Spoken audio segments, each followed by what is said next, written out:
It's the last game of the season, and, well, at least the weather should be interesting. We're talking Jets Patriots Week 18 today on Locked On Jets.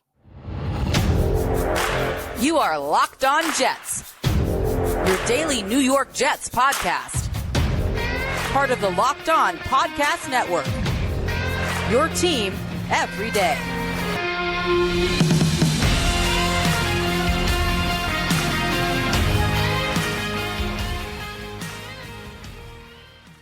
Welcome. This is the Locked On Jets podcast, part of the Locked On Podcast Network, your team every day. It is Friday, January 5th, 2023, and I'm your host, John B. from GanggreenNation.com. Thanking you so much for making the show your first listen or first watch every day. Subscribe to the show for free on YouTube or wherever you get your podcasts so you'll get new episodes as soon as they're posted. If you enjoy the show and are listening on a podcast source, give it a 5-star review. And if you enjoy the show and are watching on YouTube, give this episode a big thumbs up. It helps us out. It helps other Jets fans find the podcast. This episode of Locked On Jets is brought to you by LinkedIn. LinkedIn Jobs helps you find the qualified candidates you want to talk to faster. Post your job for free at linkedin.com/LockedOnNFL. That's linkedin.com/LockedOnNFL to post your job for free. Terms and conditions apply. Well, the Jets play their season finale on Sunday, Week 18 action. We're going to preview it. Jets-Patriots, 1 o'clock Sunday afternoon. The game has been flexed to Fox, so it's not a normal CBS game as you usually would see for an AFC East matchup, but the Jets will play the New England Patriots, their rival. And I think it's fair to say that both teams were hoping that this game would have a lot more meaning at the start of the season. You know, Jets-Patriots Week 18, it's an exciting thing to see on the schedule.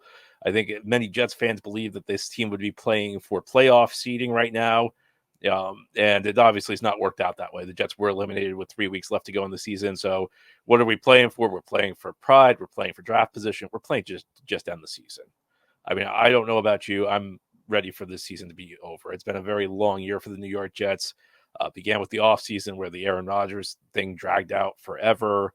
Of course, Rodgers goes down 4 plays into the season. And, you know, on some level, the season was over at that point, and we didn't realize it yet. But the Jets also kind of like raised our hopes by winning 4 of the first 7 games this year. And looking back on it, and even at the time, it kind of felt like the way they were playing was not sustainable. I was hoping they'd be able to figure things out on offense, and it simply did not happen. Just another in a long series of very disappointing Jets seasons. What's new is on what's happening on the other side. The Patriots are not used to having disappointing seasons, particularly under Bill Belichick. And there are lots of rumors out there, and the Patriots are already starting to leak like negative stories about what's going on in the locker room. There's a pretty negative story about the Patriots season yesterday by a local Boston writer. And I got to tell you, these things tend to not happen by accident. Somebody's leaking these stories, and it usually happens right when a coach is about to be fired. So all sorts of speculation around Bill Belichick's job status anyway. Bill Belichick, who, of course, famously back in the year 2000, I'm talking like the first couple days of the new millennium, was originally hired to be the Jets head coach to replace Bill Parcells and then resigned infamously at his introductory press conference. Could be he ended up going to New England and building a dynasty. Could be in his final game as Patriots head coach. So the Jets have a chance to spoil that. And this is something that's, quite frankly, probably overstated. You never remember a legend for anything other than their great moments in the long run. So I don't think anybody's going to look back on this game, win or lose, as like a milestone in the Bill Belichick era. The only time you remember somebody's finale is when it's a great moment.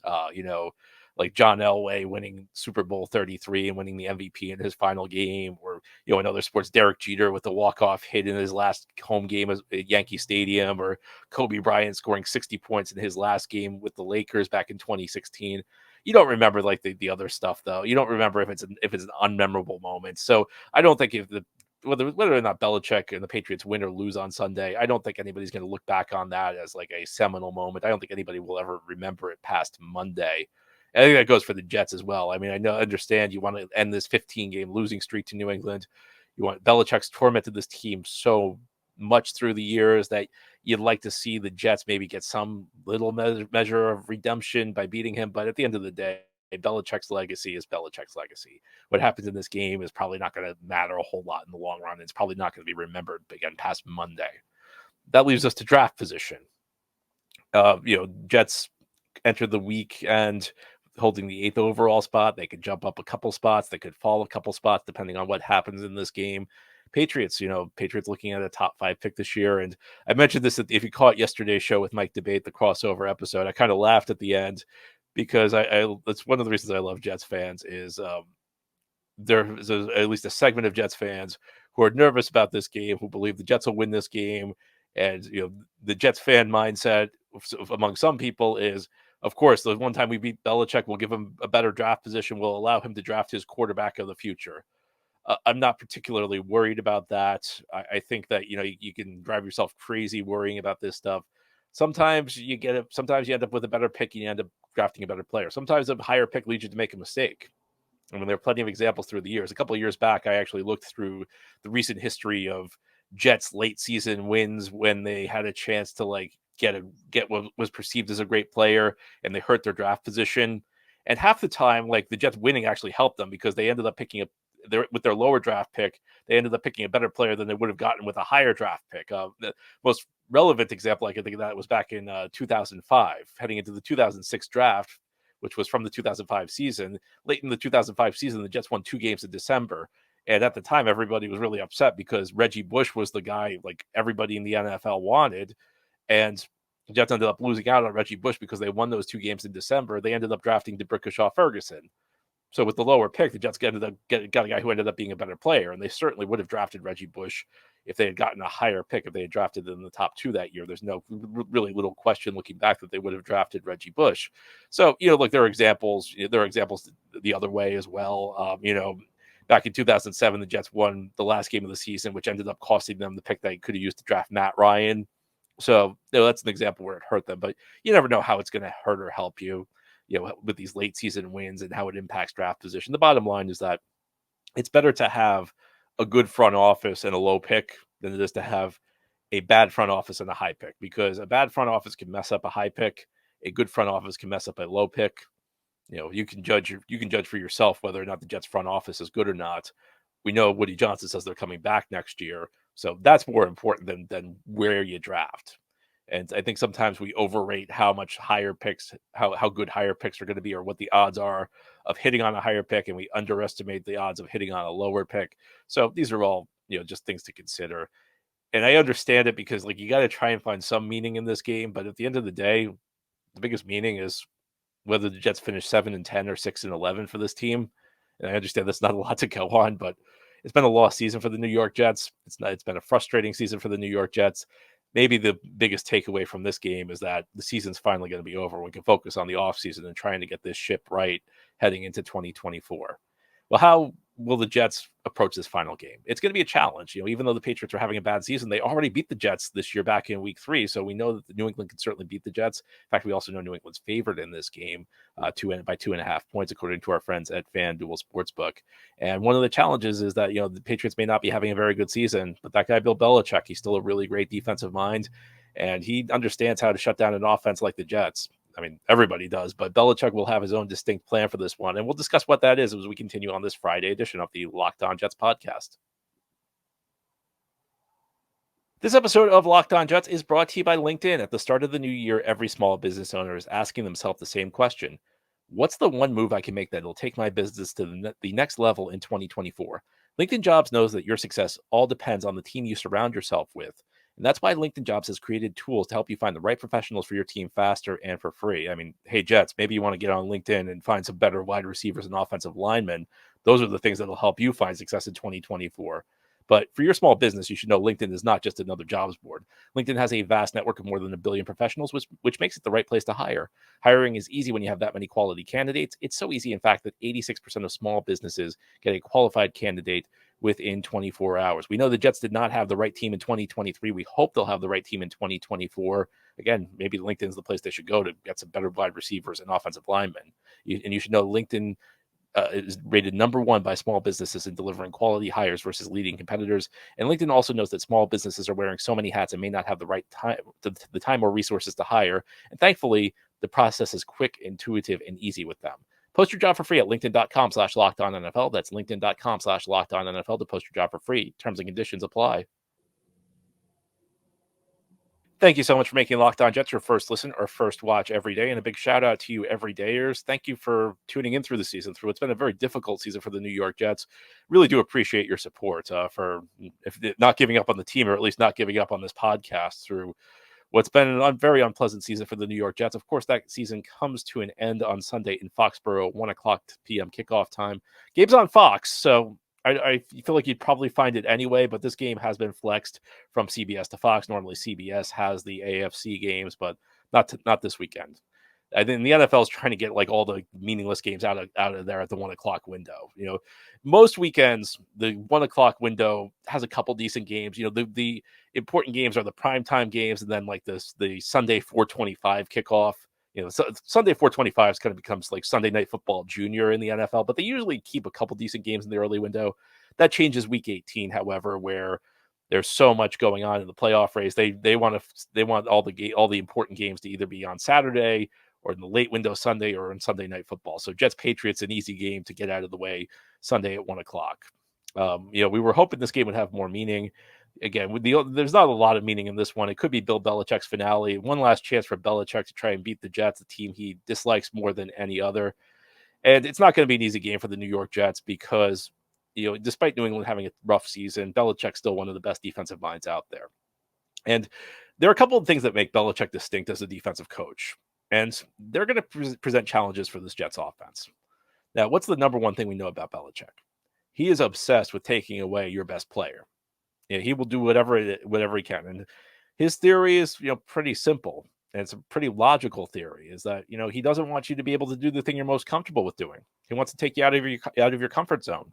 And you know something? If your second or third best guy beats him, he'll live with it. He'll tip his cap because you can't take everything away. But if he can take one thing away, he's going to take away your best player. And that's going to be Garrett Wilson. And you saw that, if you go back and watch the film when these teams played Week 3, on third downs, Garrett Wilson was double teamed. It's not just that Garrett Wilson's double teamed, is that Belichick kind of disguises things. There are some teams that don't really change their looks that much. And the Jets are actually a good example of this on defense. The Jets just kind of do what they do. They roll their team out there. They put their defense in that alignment, and they're not really going to do a lot to try and confuse you. They're just going to say, we can out execute you. Belichick tries to confuse you. So sometimes there's many cases, like if you watch that Week 3 game, there's a double team, but you couldn't really tell the double team was coming till after the snap. And that could be dangerous. And that's one of the things that makes the Belichick defense so dynamic, is that there could be a guy you're expecting to blitz, and then suddenly he's dropping back because he's part of a Garrett Wilson double team. And if you're not accounting for him, you could throw an interception. So it's not just he's trying to take Garrett Wilson away. He's trying to fool you into making a mistake as you do it.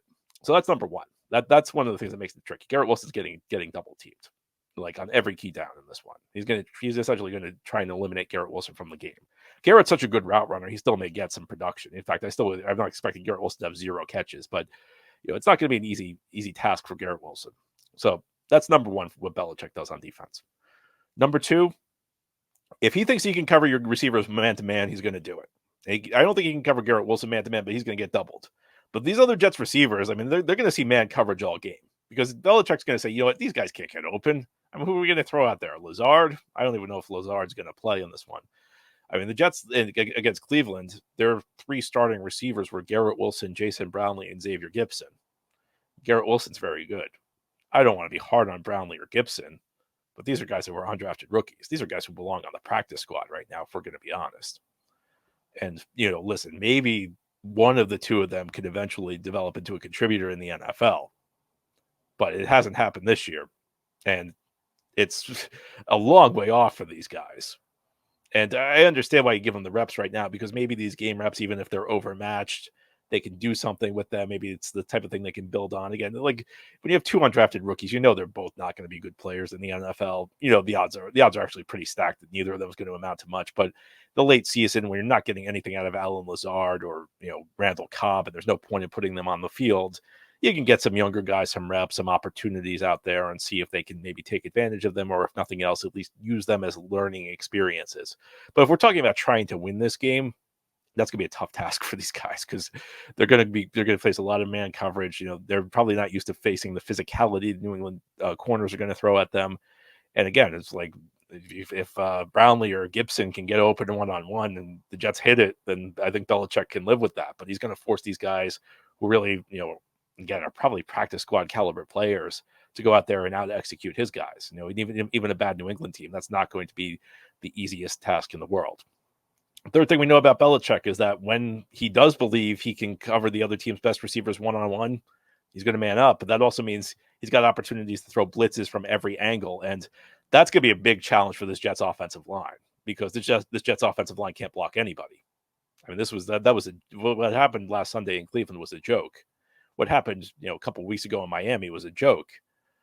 These offensive linemen are awful. I mean, I don't know that there's a way to sugarcoat this. I would try and be nice, but they're awful. And it's not just the guys who are substitutes. It's not just like they're the revolving door they've had at right guard this season. Mekhi Becton has been one of the worst tackles in the NFL this year. Laken Tomlinson has not been good at the left guard position. So it's not just that the Jets are playing backups. Even the guys who were counted on to be starters have been really bad so far this season. So these guys struggle when the other team rushes 4. Well, you're going to see blitzes from all angles. Now, the Jets do have a veteran quarterback in there, Trevor Siemian, which I don't know. Maybe that helps a little bit in setting the protection, but I don't think Siemian's that good against the blitz. And one thing I know, the other thing I know about Siemian is he's pretty immobile, so he's not going to be able to extend plays that frequently. I don't know how well he finds his checkdowns. I mean, Siemian's a very limited quarterback himself. There's a reason this guy was not in the NFL at the beginning of the regular season. He's essentially just in there because the Jets need somebody to close out the season. Mercifully, Zach Wilson's not playing. Although Zach Wilson was not cleared from the concussion protocol, so he couldn't play. I don't think that was a team decision. I just think Zach Wilson's not yet healthy enough to play. But I'm kind of glad. I would hope they would not throw Zach Wilson into this game in this situation against Belichick, who's given him all sorts of headaches through his young career, but also just in a situation where there's no win. I mean, this is going to be a game that I think it might be 1st to 9 wins or something like that. I mean, this is not going to be a very high-scoring game. In fact, it's going to be a pretty ugly football game, if we're going to be honest, because on the other side of the ball, New England does not have much of an offense. As we continue on this Friday edition of the Locked On Jets podcast, we're going to go into more detail. We're going to talk about what we can expect on Sunday. The most interesting part of this one might be the weather. We'll give you more continuing this Friday edition of Locked On Jets. This show is sponsored by BetterHelp. Around New Year's, we get obsessed with how to change ourselves instead of expanding on what we're already doing right. Maybe you finally organized one part of your space and you want to tackle another, or maybe you're taking supplements every morning and now you actually want to eat breakfast too. Therapy helps you find your strengths so you can ditch the extreme resolutions and make changes that really stick. Therapy has so many benefits. It's helpful for learning positive coping skills and how to set boundaries. It empowers you to be the best version of yourself, and it's not just for those who've experienced major trauma. If you're thinking of starting therapy, give BetterHelp a try. It's entirely online, designed to be convenient, flexible, and suited to your schedule. Just fill out a brief questionnaire to get matched with a licensed therapist and switch therapists at any time for no additional charge. Celebrate the progress you've already made. Visit BetterHelp.com/LockedOn today to get 10% off your first month. That's BetterHelp, HELP.com/LockedOn. This is the Locked On Jets podcast here on this Friday. Jets and Patriots, 1 o'clock, Week 18 action. The final game of 2023 for the New York Jets, even though technically it comes in the year 2024. Jets trying to get their 7th win of the season, close out a really tough season with a 7-10 record, close that out on a winning note. Patriots trying to get a win in what could be Bill Belichick's last game. The most interesting part of this game might be the weather. I love snow football. And at least the current weather reports, and weather reports can always change. Forecasts are not always 100% accurate, but the current weather reports as we're recording this suggest that there's likely to be a lot of snow on the ground in Foxborough and a lot of snow coming down during this game. So that could be a little bit of fun. I don't know that it's necessarily going to impact anything. I think, there's always talk that bad weather impacts offenses. I'm not sure the snow, how accurate that really is. But it's at least a fun visual, and a game that will probably not provide many fun visuals because the Patriots offense is not very good. So I think with the Jets, they're going to have a tough time moving the ball on the Jets defense. And I say that with the caveat, the Jets defense needs to show up in this one. The Jets defense has had 3 straight bad weeks. I don't know what it is. I don't know whether they've packed it in for the season. I don't know. There's all sorts of competing theories out there, from they're not very good to this is just a slump to they packed it in because they're frustrated with the season. They're frustrated with the offense. I don't know, but I think it's going to be very difficult for New England to move the ball on the Jets defense. And if that's the case, we're looking at a very low scoring game. And this is the type of game that's you hear analysis about games like this a lot, and frequently it's not accurate, but this is really going to be a field position kind of game. It's going to be a game about who turns the ball over, who makes the big mistake. And the thing is, like, both of these offenses are readily capable of turning the ball over and making the big mistake. Simeon has shown himself to be very, very mistake prone through his career. And the Patriots, you heard if you listened to Mike Debate's show, the crossover show yesterday with Mike Debate, Patriots are not exactly a team that takes care of the football this year. And he was concerned that they'll make the big mistake as well. I mean, that's really what this game's going to come down to. I would be surprised if, and this is a pretty outrageous thing to say, I would actually be surprised if there was more than one offensive touchdown in this game between the two teams. I mean, these two offenses are so bad. And believe it or not, by some metrics, and this is impossible for me to believe, there are metrics where the Patriots offense has actually been less effective than the Jets offense this year. I mean, the over-under for this game is 30.5 points. And every week I tell you to pound the under. I'll stop doing that because 3 of the last 4 weeks, the Jets games actually hit the over. But I just find it tough to believe that either of these teams is going to be able to move the ball effectively. And that means it's going to be a tight game. And when in a tight game, tight games are very difficult to predict because they come down to a play here or there. And especially in a bad weather situation, could somebody slip or something? Who knows how a ball is going to bounce when it comes out on a fumble. So really, this is going to be, maybe it's a game Nathaniel Hackett will love because he'll run a conservative offense. They'll probably have a lot of sequences where it's a handoff, run, pass, punt. Jets, leading the NFL in that category this year. But it's going to be a game where it's going to be paramount to avoid mistakes. Special teams could come into play in this one. We know for the most part, Jets special teams have been very good this year, although they have had a few hiccups. It's going to be one of those kind of games. It's going to be very low scoring. I mean, I wouldn't be surprised if the two teams scored less than 20 points combined. I may take the under. I may have taken the under, even if the over under for this game was 20 points.